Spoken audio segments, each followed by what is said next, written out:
اگر صرف گناہگاروں کو توبہ کرنے کا حکم دیا جاتا تو گناہگار ظاہر ہوتے کہ جو توبہ کرتا وہ گناہگار ہوتا. اس لیے نیکوکار بھی توبہ کرتے ہیں، بدکار بھی توبہ کرتے ہیں. اللہ نے اس پردے میں سب کو چھپا لیا ہے. اگر کوئی شخص گناہگار ہو اور وہ توبہ کرے تو اس کے گناہ معاف ہو جاتے ہیں، اور اگر کوئی نیکوکار توبہ کرتا ہے تو اللہ تعالیٰ اس کے درجے بلند فرماتا ہے. تو وہ چاہتا ہے کہ میرے بندے میرے حضور آئیں، معافی مانگیں، میں ان کی خطاؤں سے درگزر کروں اور انہیں معاف کر دوں. اور وہ یہ نہیں دیکھتا کہ یہ کتنا بڑا گناہگار ہے، وہ یہ دیکھتا ہے کہ یہ میری دہلیز پہ آیا ہے. وہ اس کی توبہ کے انداز کو دیکھتا ہے، وہ اس کے گناہ کے بڑے اور چھوٹے ہونے کو نہیں دیکھتا. تو اس کی چوکھٹ پہ آؤ تو صحیح، جھولی پھیلاؤ تو صحیح. ہم تو مائل بکرم ہیں، کوئی سائل ہی نہیں. راہ دکھلائیں کسے، راہ روے منزل ہی نہیں. جلوائے طور تو موجود ہے، کوئی موسیٰ ہی نہیں. کوئی جھولی تو پھیلائے، کوئی دامن تو پسارے، کوئی دست بستہ عرض گزار تو ہو، کوئی اپنے گناہوں کو لے کے اس کی چوکھٹ پہ حاضر تو ہو اور معافی تو مانگے. وہ یہ نہیں دیکھتا یہ گناہگار کتنا بڑا ہے، وہ یہ دیکھتا ہے میری دہلیز پہ آ گیا ہے اور وہ ماضی کے سارے گناہ معاف کر دیتا ہے، بلکہ گناہوں کو بدل کے نیکیوں میں تبدیل کر دیتا ہے. جب بندے سے گناہ سرزد ہو جاتا ہے اور وہ معافی مانگ لیتا ہے تو اللہ کو وہ بندہ بڑا ہی اچھا لگتا ہے. انسان کے اندر چونکہ یہ دونوں چیزیں رکھی گئی ہیں تو کبھی کبھی اس سے گناہ بھی سرزد ہو جائے گا. نیکی اس کی عقل، اس کا فہم، اس کا ادراک، شریعت کی رہنمائی، انبیاء کی تعلیمات اسے بتائیں گی کہ وہ نیکی کے راہ پہ چلے. لیکن کبھی کبھی بائیں سمت سے جو خواہشات اور آرزو ہے وہ بھی اس کو گھیر لیں گی اور اچانک اس سے کبھی کوئی گناہ بھی ہو جائے گا. اور اگر اچانک اس سے کبھی گناہ ہو گیا، کبھی آنکھ بھٹک گئی، کبھی خیال بہک گئے، کبھی سوچ میں آوارگی آ گئی، کبھی زبان نے میلا لفظ بول دیا، تو پھر کیا ہے کہ پھر فوری معافی مانگ لے. مومن جب گناہ کرتا ہے تو ایسی کیفیت ہوتی ہے جیسے ابھی احد پہاڑ تلے آ گیا ہے. اگر اس نے توبہ نہ کی تو کچل دیا جائے گا. اللہ اکبر. تو پھر فوری معافی مانگتا ہے تو یہ اللہ کو بڑا ہی اچھا لگتا ہے. اللہ کہتا ہے فرشتوں سے کہ دیکھو میرا بندہ آخر میری دہلیز پہ آیا ہے نا، تم گواہ ہو جو میں نے اس کے سارے گناہ معاف کر دیے. تو گناہ کے بعد جو شرمندگی ہے، دیکھیے ایک اور جملہ کہتا ہوں، نیکی کرنے کے بعد جو تکبر پیدا ہوتا ہے کہ میں بڑی نیکی کر لی ہے اور باقیوں کو بندہ حقیر سمجھنے لگتا ہے، اور اس سے کوئی غلطی سرزد ہو جائے اس کے بعد شرمندگی ہوتی ہے اور اپنے آپ کو چھوٹا سمجھنے لگتا ہے اور اللہ سے معافی مانگتا ہے. تو اس نیکی کرنے کے بعد وہ جو آپ کے اندر تکبر اور رعونت اور عجب پیدا ہوا، اس سے کہیں بہتر ہے کہ آپ سے اگر کوئی خطا سرزد ہوئی تھی تو اس سے آپ کے اندر عجز اور توبہ کا جذبہ پیدا ہوا. اور اللہ کو یہ بڑا پسند ہے کہ کوئی بندہ، چونکہ ممکن ہی نہیں ہے کہ جب انسان ہے اس کے اندر یہ خواہشات رکھی ہیں تو کبھی اس سے، یہ انبیاء کی ذوات ہیں جو پاک ہیں، باقی کبھی کچھ خطا سرزد ہو جائے گی، اس سے معذرت کر لے. آپ نے نام سنا ہوگا ایاس کا. محمود غزنوی کا بڑا محبوب وزیر تھا اور بہت زیادہ بادشاہ اس سے محبت کرتا تھا، تو آیان سلطنت جلتے تھے. تو بادشاہ گاہے گاہے کوئی ایسا منظر ان کو دکھلاتا کہ اس سے میں خاص پیار کیوں کرتا ہوں. ایک دن بادشاہ کے ہاتھ میں موتیوں کی بھری ڈبیا تھی اور محل کے اندر یہ ایک حوض تھا، تالاب تھا، تو اس کے اندر اس نے وہ سارے موتی پھینک دیے. شفاف پانی اور نیچے فرش پہ پڑے ہوئے موتی نظر آ رہے ہیں. تو اس نے ایک ایک وزیر کو کہا کہ یہ موتی نکال کے لاؤ اور سنو اپنا لباس اور اپنا بدن نہیں بھیگنے دینا. تو سب نے کہا یہ کیسے ہوگا کہ موتی بھی تہ سے نکال کے لائیں اور بدن بھی اور کپڑے بھی نہ بھیگیں. تو دوسرے کو کہا، اس نے کہا حضرت یہ کیسے ہوگا، یہ شرط ہٹائیں تو پھر میں نکال کے لاؤں. جب بات آئی ایاز کی تو ایاز نے فوراً چھلانگ لگا دی، موتی پکڑے، ڈھونڈے، ہتھیلی میں لیے اور کانپتے ہوئے بدن کے ساتھ بادشاہ کے سامنے پیش ہوا. حضور یہ لے لیجئے. بادشاہ غصے میں تھا کہ میں نے کہا تھا لباس اور کپڑے بھیگنے نہیں چاہیے، تیرے بدن سے پانی نچڑ رہا ہے، تیرے لباس سے پانی نچڑ رہا ہے، یہ کیا؟ تو ایاز نے ہاتھ باندھ کے کہا بادشاہ سلامت، آپ کے دو حکم تھے. ایک حکم یہ تھا کہ موتی نکال کے لانے ہیں، دوسرا حکم یہ تھا کہ کپڑے اور بدن بھیگنا نہیں چاہیے. ایک کام میں نے کر دیا ہے، دوسری غلطی ہو گئی ہے، معافی چاہتا ہوں. تو کہا وزیرو یہ ہے خوبی اس کی. تم نے کہا ہم کیسے نکال کے لائیں، اس تالاب میں اتریں گے تو بدن تو بھیگے گا ہی بھیگے گا.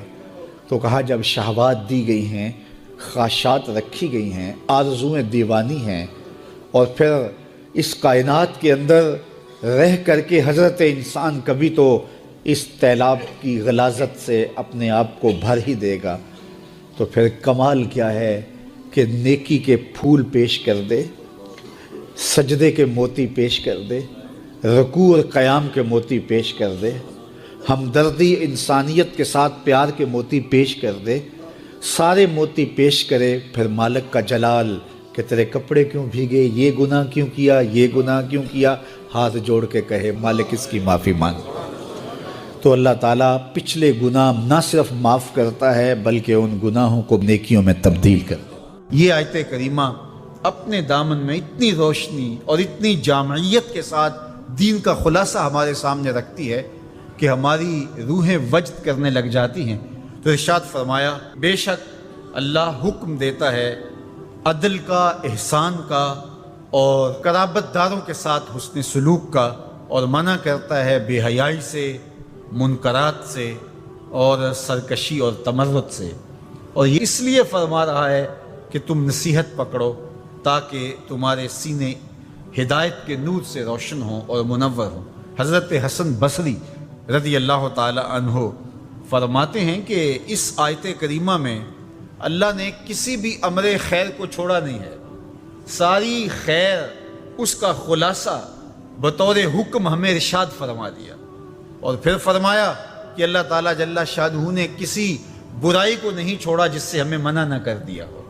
ابن عاشور نے لکھا ہے کہ جتنے بھی مفاسد ہیں، جتنے بھی گناہ ہیں، ان گناہ کی جڑ یہ تین چیزیں ہیں: بے حیائی، منکر اور بغی، اور ان تین چیزوں سے منع کر کے گویا سارا راستہ بند کر دیا گیا گناہ کا اور برائی کا، اور تین چیزوں کا حکم دے کر کے خیر کے سارے راستے کھول دیے گئے۔ تو اسی ایک آیت کریمہ پہ اگر عمل نصیب ہو جائے تو پورے دین کی لطافتیں اور برکتیں نصیب ہونا شروع ہو جائیں۔ تو تین چیزوں کا حکم دیا کرنے کا، ان اللہ یامر بالعدل، بے شک اللہ عدل کا حکم دیتا ہے، انصاف کا حکم دیتا ہے۔ اگر تم نجات پانا چاہتے ہو تو غصے کے اندر بھی اور سرشاری کے اندر بھی تمہیں عدل سے، انصاف سے کام لینا پڑے گا۔ تو ہمارا دین ہمیں عدل سکھاتا ہے، اور قیامت کے دن 7 اشخاص جن کو اللہ اپنے عرش کا ٹھنڈا سایہ عطا فرمائے گا، ان میں سے پہلا شخص حضور نے اشارہ فرمایا امام عادل، وہ شخص جو عدل و انصاف کرتا ہے، وہ امام، وہ حاکم جو عدل سے امور سلطنت نبھاتا ہے، کل قیامت کا دن ہوگا، کوئی سایہ نہیں ہوگا، اللہ اسے اپنے عرش کا ٹھنڈا سایہ نصیب فرمائے گا۔ روایت میں آتا ہے کہ قیامت کے دن جو بادشاہ ہوں گے، حکمران ہوں گے، ان کے ہاتھوں میں ہتھ کڑیاں ہوں گی، اور ان کو یوں میدان حشر میں لایا جائے گا۔ اگر انہوں نے عدل کیا ہوگا تو وہ ہاتھ کڑیاں ٹوٹ جائیں گی اور انہیں جنت بھیج دیا جائے گا، اور اگر انہوں نے عدل و انصاف نہیں کیا ہوگا تو ان ہتھ کڑیوں کے ساتھ ان کو جہنم میں دھکیل دیا جائے گا۔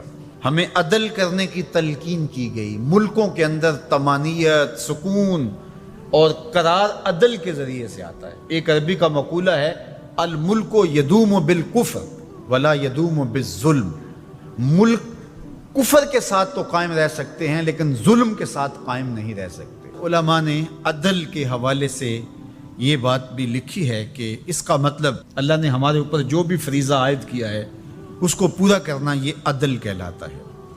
لوگوں کی امانات کو ادا کرنا، یہ عدل کہلاتا ہے۔ ظلم کو ترک کرنا اور انصاف کا بول بالا، یہ عدل کہلاتا ہے۔ اس عدل سے مراد صاحب حق کو حق دینا ہے، جس کا جو حق ہے اس کو دینا، یہ عدل کہلاتا ہے۔ اللہ جو ہمیں عدل کا حکم دیتا ہے، اس کا مطلب ہے ہمارے ذمے جس کا حق ہے، ہمارے باپ کا ہے، ہماری اولاد کا ہے، ہماری ازواج کا ہے، ہمارے اہل خانہ کا ہے، ہمارے ہمسایوں کا ہے، دوستوں کا ہے، جس کا بھی حق ہمارے ذمے ہے، بلکہ فرمایا کہ تیرے نفس کا تیرے اوپر حق ہے۔ حدیث طویل ہے کہ حضور علیہ الصلوۃ والسلام نے فرمایا، ان لربک علیک حقا، تیرے رب کا تیرے اوپر حق ہے، ولنفسک علیک حقا، اور تیرے نفس کا تیرے اوپر حق ہے، ولأہلک علیک حقا، اور تیرے اہل کا تیرے اوپر حق ہے، اور ایک حدیث کے لفظ ہے ولزوجک علیک حقا، اور تیری بیوی کا تیرے اوپر حق ہے. فاتح کل ذی حق حقا، ہر صاحب حق کو تو نے حق ادا کرنا ہوگا. تو جس کا ہمارے ذمے حق ہے جب ہم وہ ادا کرنے لگ جائیں گے تو یہ عدل قائم ہوگا، اور عدل قائم ہوگا تو معاشرہ پرسکون ہو جائے گا. اللہ فرماتا وہ وقت کب آئے گا جب قرآن تمہاری زندگی میں اتر آئے گا؟ وہ وقت کب آئے گا جب اللہ کا ذکر تمہاری زندگی میں اتر آئے گا؟ زندگی تو جا رہی ہے، جوانی آئی، بڑھاپا آیا، لیل و نہار نے وقت بدلے، چرخ نے اپنے تیور تبدیل کیے، حکومتیں تبدیل ہوئی، زمانے تبدیل ہوئے، تو جہاں کھڑا تھا وہیں کھڑا رہا. 40 سال عمر عزیزت گزشت، مزاج تو از حال طفلی نہ گشت. سادی کہتے ہیں 40 سال عمر گئے لیکن تیرا بچپنا نہیں گیا. اور رومی کہتے ہیں داڑھی تیرے بعد آئی اور سفید ہو گئی اور تو کالے کا کالا ہی رہا. تیرے اندر نور نہیں آیا، تیرے اندر روشنی نہیں آئی، یہ تیرے بعد آئی اور پھر سفید بھی ہو گئی لیکن تو ابھی تک کالے کا کالا ہے. رب کہتا ہے وہ وقت کب آئے گا تمہارے سینے میں قرآن اترے؟ وہ وقت کب آئے گا ذکر سے تمہارے دل میں ارتعاش پیدا ہو؟ جب تم رب کا نام لو تمہاری آنکھیں آنسوں کا خراج دینے لگے. وہ وقت کب آئے گا جو ہی قرآن کھلے چھم چھم تمہاری آنکھیں برسنے لگے؟ علم یعنی للذین آمنوا، وہ وقت کب آئے گا اہل ایمان کے لیے؟ ان تخشع قلوبہم لذکر اللہ وما نزل من الحق. اللہ اکبر. اللہ ہمیں وہ آج دن نصیب کر دے کہ قرآن سے یوں جڑ جائیں کہ قرآن کو پڑھیں، قرآن کے حرفوں سے نور پھوٹتا ہوا، درد پھوٹتا ہوا ہماری روحوں میں اترنے لگے، ہمارے قلوب میں اترنے لگے اور ہماری آنکھیں آنسوں کا خراج دینے لگے. اب میں اور آپ دیکھیں ہماری زندگی قرآن کے ساتھ، اللہ کے ذکر کے ساتھ، اس کی یاد کے ساتھ کہاں تک جڑی ہوئی ہے. ہماری زندگی میں کہے کتنے ہیں، تفکرات کتنے ہیں، ہماری زندگی میں ٹھٹھے اور مذاق کتنے ہیں، اور عبرت حاصل کرنے کے مواقع ہماری زندگی کے اندر کتنے ہیں. پھر ارشاد فرمایا اعلموا، جان لو، انما الحیات الدنیا لعب و لہو و زینت و تفاخر بینکم. یہ دنیا ہے کیا جس کے پیچھے تم نے سب کچھ برباد کر دیا؟ سب سے قیمتی اثاثہ تو دل تھا، اس دل کو بھی دنیا کے لیے وار دیا. یہ دل تو رب نے اپنے لیے بنایا تھا. اے دل حجرہ رب سچے دا، یہ اس سچے رب کا حجرہ تھا. قلوب المومن عرش اللہ، مومن کا دل تو اللہ کا عرش تھا، لیکن اس عرش پہ بھی غیروں کو بٹھا لیا تو نے. جو تخت اس کا تھا، جس تخت پہ اس کی تجلیات کا نزول جلال ہونا تھا، اس دل پہ درہم و دینار اور ڈالر اور پاؤنڈ اس دل کے اوپر بٹھا لیے، یہ دل کے اوپر بٹھا لیے. یہ دل تو حجرہ رب سچے کا تھا، تو نے اس دل کو بھی اجاڑ دیا. تو یہ دنیا جس کے لیے تو نے سب کچھ کیا ہے کیا؟ اعلموا، جانو، انما الحیات الدنیا لعب و لہو و زینت و تفاخر بینکم. یہ دنیا کھیل کود ہے، آرائش ہے، اور ایک دوسرے کے اوپر تفاخر کرنا ہے. وتکاثر فی الاموال والاولاد، فخر جتلانا، میرے بیٹے اتنے ہیں، ماشاءاللہ بڑے بڑے افسر لگے ہوئے ہیں، میرے پاس دولت اتنی ہے، میرے اتنے بنگلے ہیں، اتنا بینک بیلنس ہے، اتنے مربے، اتنی جائیدادیں. انسان ساری زندگی یہی کرتا رہتا ہے. وما الحیات الدنیا الا متاع الغرور. اور جو دنیا کا ساز و سامان ہے سوائے دھوکے کے سامان کے اور کچھ نہیں ہے. دنیا کے لیے تو دوڑ لگاتے ہو، باہمی رقابت بھی ہوتی ہے، ایک دوسرے سے آگے بڑھنے کی کوشش بھی ہوتی ہے. اللہ فرماتا ہے آؤ مسابقت کرو، آگے بڑھنے کی کوشش کرو. الا مغفرتن، مغفرت کی طرف، میں ربکم، جو تمہارے رب کی طرف ہے. وجنتن ارضھا کارض السماء والارض، اس جنت کی طرف آگے بڑھنے کی کوشش کرو جس کی چوڑائی زمین و آسمانوں کے برابر ہے. زمین و آسمانوں کو پھیلا دیا جائے تو یہ جنت کی چوڑائی بنتی ہے، جس کی چوڑائی اتنی ہے اس کی لمبائی کتنی ہوگی. تو فرمایا اس دنیا کے لیے تو بھاگتے ہو جو ختم ہو جانے والی ہے، آؤ بھاگو اس جنت کی طرف جس کی چوڑائی زمین و آسمان کے برابر ہے. اعدت للذین آمنوا باللہ ورسولہ، یہ اہل ایمان کے لیے تیار کی جا چکی. وہ موتیوں کا محل، وہ یاقوت کا محل، وہ زبرجد کا محل، وہ خالص مشک کا محل جو تمہارے لیے بنایا ہوا ہے، تم نے جانا ہے. اور تمہیں دروازہ کھولنے کی بھی ضرورت نہیں ہے، منتظر دربان کھڑے ہیں جو تمہارے لیے دروازہ کھول کے تمہیں مرحبا کہیں گے اور سلامتی تمہارے اوپر پیش کریں گے. وہ تمہارے لیے تیار کر چکا ہے. اصل تو زندگی وہ زندگی ہے، لیکن تم کس دنیا کے پیچھے بھاگ رہے ہو؟ اس کائنات کی ابتدا سے لے کر آدم علیہ السلام کی تخلیق سے لے کر قیامت کے برپا ہونے تک دجال سے برا شخص کوئی پیدا ہی نہیں ہوا. یہ سب سے بدترین شخص ہوگا جو روئے زمین کے اوپر پیدا ہونے والا ہے. اور وہ خوش نصیب لوگ ہوں گے جو دجال کو قتل کریں گے. اور پھر اس کا وقت بتایا گیا, اس کی شکل بتائی گئی, اس کا قد بتایا گیا, اس کی صورت بتائی گئی کہ مومن دھوکہ نہ کھائے. حضور نے دجال کا نقشہ بیان کیا, ایک ایک چیز بیان کی دجال کی, کیونکہ یہ سب سے بڑا فتنہ ہے اس کائنات کا.